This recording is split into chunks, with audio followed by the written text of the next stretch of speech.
नाज़रीन अस्सलाम वालेकुम, मैं शहबाज खान जेड चैनल के खुसूसी पेशकश में आप मेरे साथ देख रहे हैं फास्ट न्यूज़।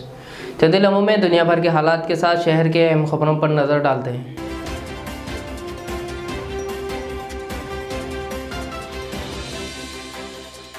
सऊदी अरब में वजारत हज व उम्रा ने वेब पोर्टल के जरिए आज़िमीन हज के इंदराज का मरहला मुकम्मल होने का ऐलान किया है। इंदराज का आगाज़ 13 ज़िलक़ाइदा 1442 हिजरी से शुरू हुआ था। ये इत्तला अल अरबिया की रिपोर्ट में दी गई है। रिपोर्ट के मुताबिक इस दौरान में सऊदी अरब के अंदरून से 60,000 आज़िमीन को अहल करार दिया गया।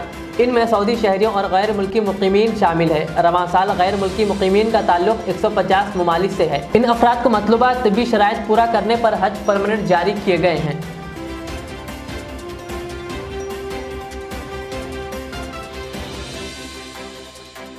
इसराइल की हालिया बमबारी में तबाहशुदा इमारतों और शहरी ढांचे की तामीरों पर $48 करोड़ की लागत आएगी। ये तखमीना आलमी बैंक ने लगाया है। अरब मीडिया के मुताबिक आलमी बैंक ने जुमेरात को जारी करदा एक रिपोर्ट में कहा कि इमारतों और इंफ्रास्ट्रक्चर को पहुँचने वाले नुकसानात का तखमीना $38 करोड़ है। इसके अलावा इस जंग में गजा में $19 का सिर्फ माशी नुकसान हुआ है, जबकि इसराइल के मुहासरे का शिकार इस इलाके में पहले ही बेरोजगारी की शरह में 50% से ज्यादा है।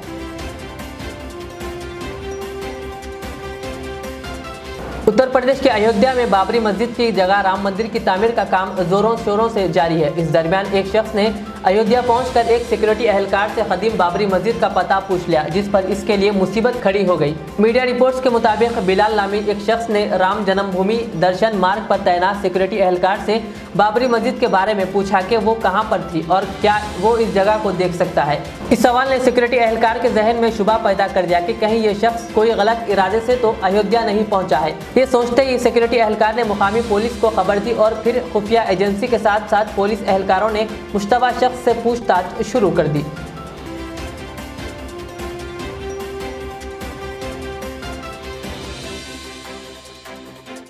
हालिया वर्षों में मरकज़ और दिल्ली हुकूमत के माबैन जारी तनाज़े को बदकिस्मती करार देते हुए सुप्रीम कोर्ट ने अवामी मफाद की हम आहंगी के साथ काम करने का मशवरा दिया। जस्टिस संजय किशन और जस्टिस दिनेश महेश्वरी पर मुश्तमिल डिवीज़न बेंच ने रिमार्क्स करते हुए कहा कि माजी में भी मरकज़ और दिल्ली में मुख्तलिफ नज़रियात की हामिल हुकूमतें मौजूद थी, कभी इतनी तलक़ी नहीं हुई थी और मामला अदालत तक नहीं पहुँचा था।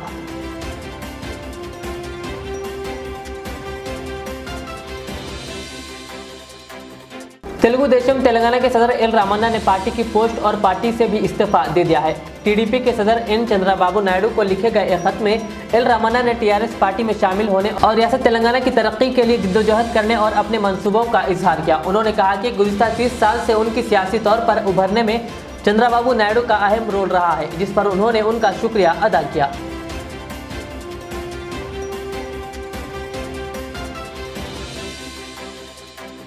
वज़ीर आज़म नरेंद्र मोदी ने टोक्यो 2020 में हिस्सा लेने वाले हिंदुस्तानी खिलाड़ियों को मयसर सहूलियात और उनकी तैयारियों का जायजा लिया। पीएम मोदी ने 13 जुलाई को ओलंपिक्स के लिए मुंतखब किए गए खिलाड़ियों से बातचीत करेंगे और उनके तय अपनी नेक ख्वाहिशात भी पेश करेंगे। पीएम मोदी ने आज अपने सिलसिलावार ट्वीट में कहा कि टोक्यो 2020 में हिंदुस्तानियों को फराहम करदा सहूलियात और उनकी तैयारियों का जायजा लिया गया। इन खिलाड़ियों को दरकार साजो सामान से मुताल्लिक़ तफसीलात, टीकाकारी की नौयत व कैफियत, इन्हें फराहम की जाने वाली सहूलियात से मुताल्लिक़ भी तबादिल ख्याल किया गया।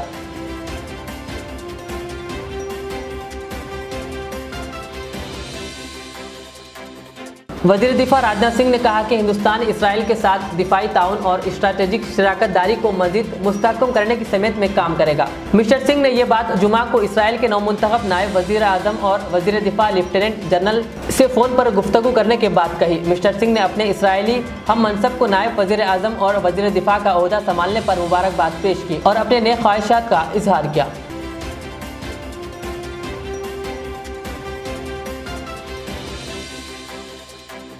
राज्यसभा के चेयरमैन एम वेंकैया नायडू ने पार्लियामेंट के आइंदा मानसून इजलास की तैयारियों के पेश नज़र लोकसभा स्पीकर ओम बिरला के साथ तफसीली बातचीत की है। राज्यसभा के सेक्रेटेरिएट के जराये ने जुमा के रोज बताया कि मिस्टर नायडू 7 जुलाई को मिस्टर बिरला के साथ एक मीटिंग की और मानसून सेशन के दौरान लोकसभा और राज्यसभा के आसानी से काम करने के लिए जारी तैयारियों का जायजा लिया गया।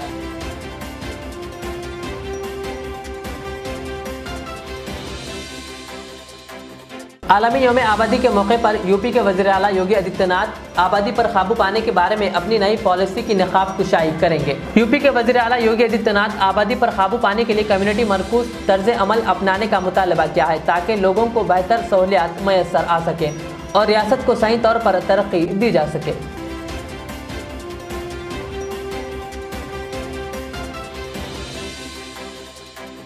बांग्लादेश के नारायणगंज जिले में एक जूस फैक्ट्री में भयानक आग लगने का वाकया पेश आया जिसमें 52 अफराद की मौत हो गई। एक आला ऑफिसर ने इस सिलसिले में जानकारी दी और कहा कि दर्जनों अफराद आतिशज़दगी के वाकये में जख्मी हो गए। इस हादसे में 50 से ज्यादा लोग भी झुलस गए हैं। इस आग से बचने की कोशिश में कई मजदूर इमारत से भी कूद गए हैं।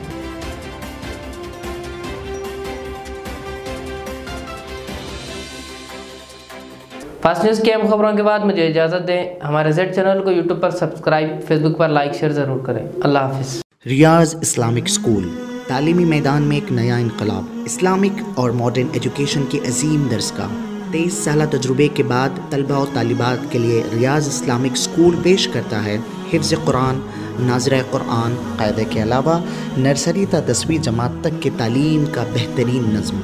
बच्चों के लिए हॉस्टल की सहूलत, मुस्तहिक़ तलबा के लिए खुसूसी रियायत, तलबा और तालिबात के लिए अलहदा क्लासेस के माकूल नज़्म, खुसूसी computer classes, hardware and software training, बच्चों में तहरीरी और तकरीरी सलाहियतों को उजागर करने के लिए हफ्तावारी प्रोग्राम, काबिल और मुशफ़िक़ असातिज़ा इकराम की निगरानी में बेहतरीन तालीम नज़्म। सुबह 8 बजे तक शाम 4:30 बजे दाखिले जारी हैं। उजलत कीजिए। Riyaz Islamic school, opposite lane, new SR petrol pump, Vattapalli, Hyderabad.